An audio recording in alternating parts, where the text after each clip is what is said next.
अजून सांगायचं आहे की तुम्ही पण सांगा.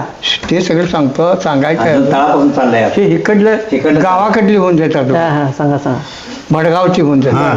भडगावात अप्पई मूर्ती, बसवाना मूर्ती, मल्लू मूर्ती, त्यांचं सावत्र भाऊ एक थोरला होता, तो काय त्याचं नाव होतं बा यार अंगड्या शिवलिंग मूर्ती. शिवलिंग मूर्ती. शिवलिंग मूर्ती. मग ती शिवलिंग मूर्तीचं दुकान होतं.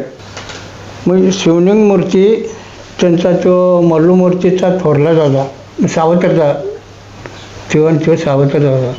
मग त्याचं भाऊ बसवाना मूर्ती, अप्पई मूर्ती, मल्लू मूर्ती हे त्याचं भाऊ. त्याच्याशिवाय येरप्पा मूर्ती एकटाच होता तो. आणि दुसरा दुंडाप्पा मूर्ती, शंकर मूर्ती आणि ह्यो शंकर मूर्ती, येराप्पा मूर्ती, दुंडाप्पा मूर्ती हे तिघजण काय तिघ. मग सोलापुऱ्या तो एकटाच. पोरं येत होती त्याची, येराप्पा म्हणता तर पोरं येत होती. त्याच्याशिवाय सावकरचं दोघं जणच आणि बापाला धरलं तर तिघजण त्यांनी. दानाप्पा कोणकेरे त्यांच्या वडिलांचं नाव आणि कल्लाप्पा येराप्पा.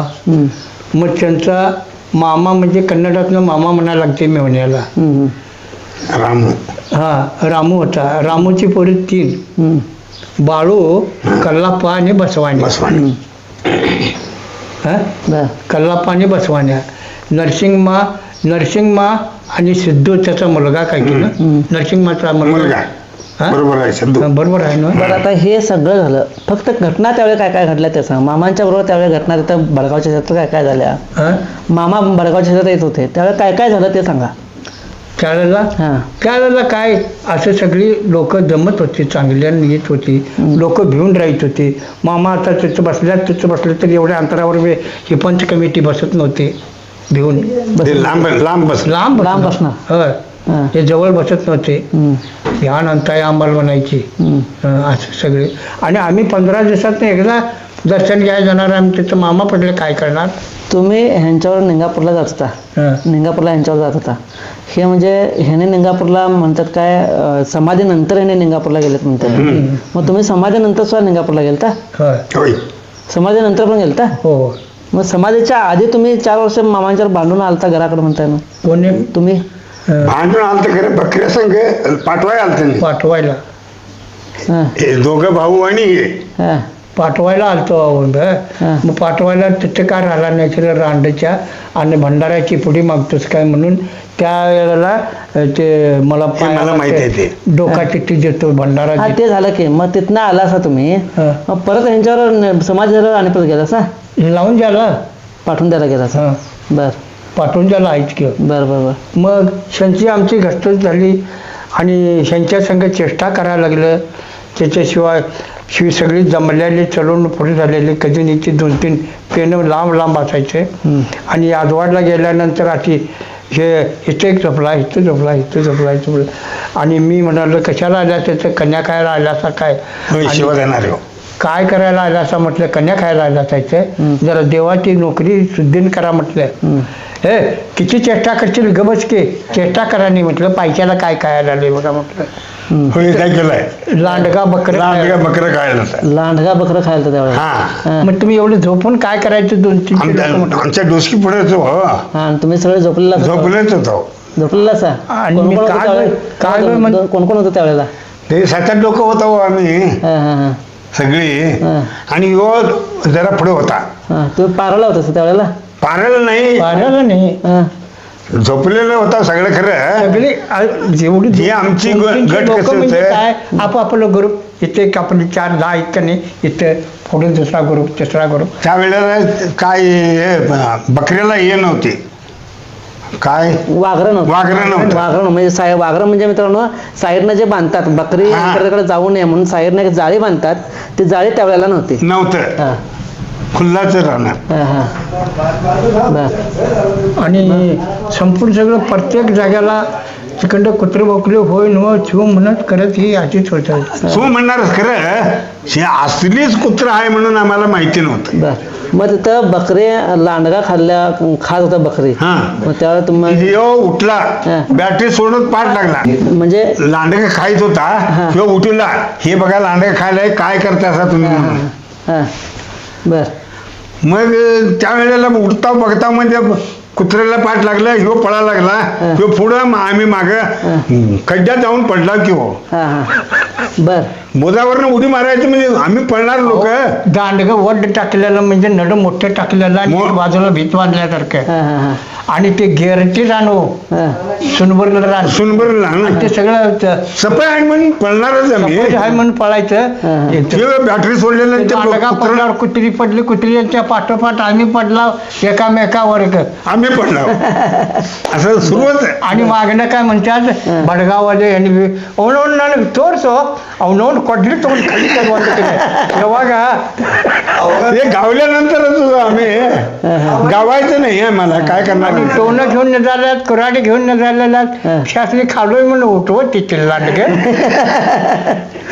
बरोबर आहे का असलं सगळं. मग ते गाडीचं सांगा की गाडीचं ऐकायला पाहिजे गाडी ते आता ऐका की सांगत ते इशे जेवणाचं तर निघलं का नाही जेवणाच्या इशेने सगळं घेत जावं. हा सांगा की आता ते जेवणाचं संपूर्ण सगळं ते पहिल्या ढोतला कोणती घेतला ह्यो घेतला ठराव होईस तर का जेवणाचं म्हणजे का औरणाळाखंड यायचं भडगावाखंड यायचं ह्यांच्याखंड यायचं जेवण येणार हे सगळं येत होतं.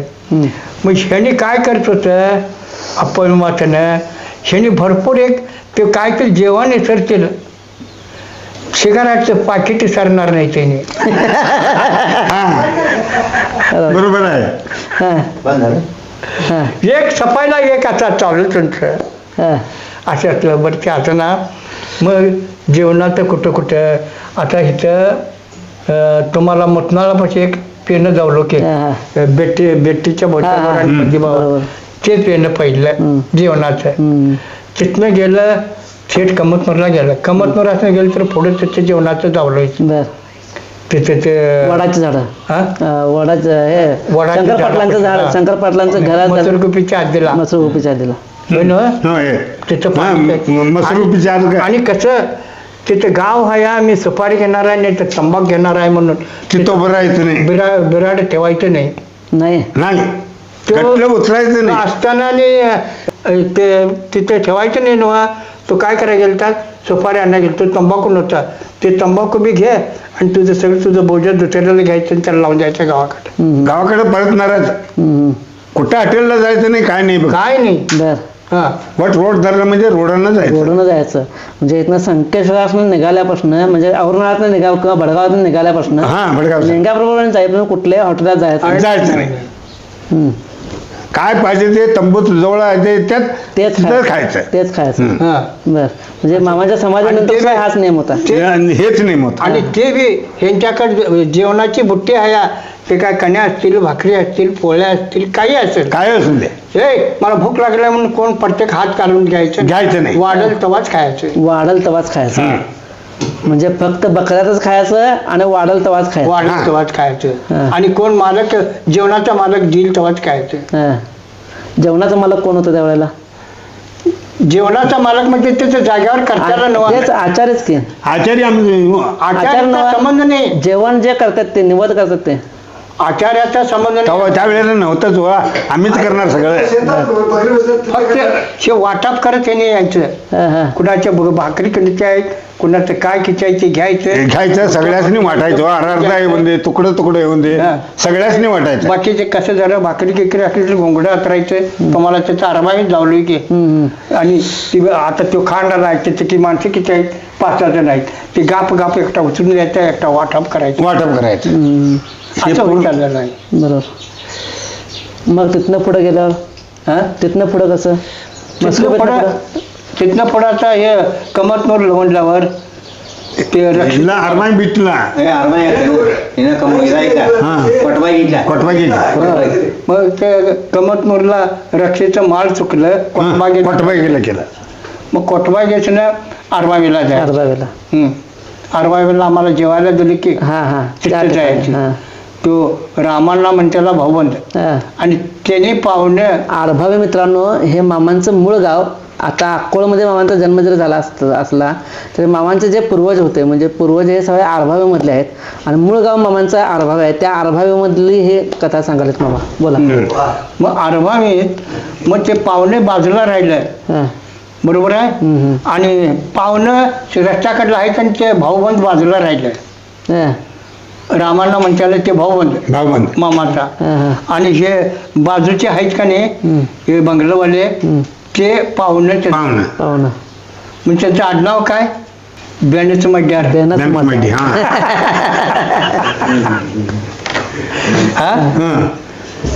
बर पुढे मला ते म्हाताऱ्याचं बोलवून सांगितलं. जेवण करायला लावून जेवणावर का नाही अंधारातच. मग ते बेनच मड्यावर त्यांनी येऊन राहिलेला आहे म्हणून सांगितलं नाही. सांगितलं. मग पुढं मग तिथनं गेल्यावर तिथनं संगणगिरीतनं संगणगिरीला का चढ नाही पुढं त्यांच्या पाहुण्या शेतात चल फुलगडीला मास्टर शेतात. मग ते आता नवीन जे तळ करून जायचं होतं का नाही, वडा लवंडल्यावर फुल लवंडल्यावर लगटच ते नवं म्हटलं मी.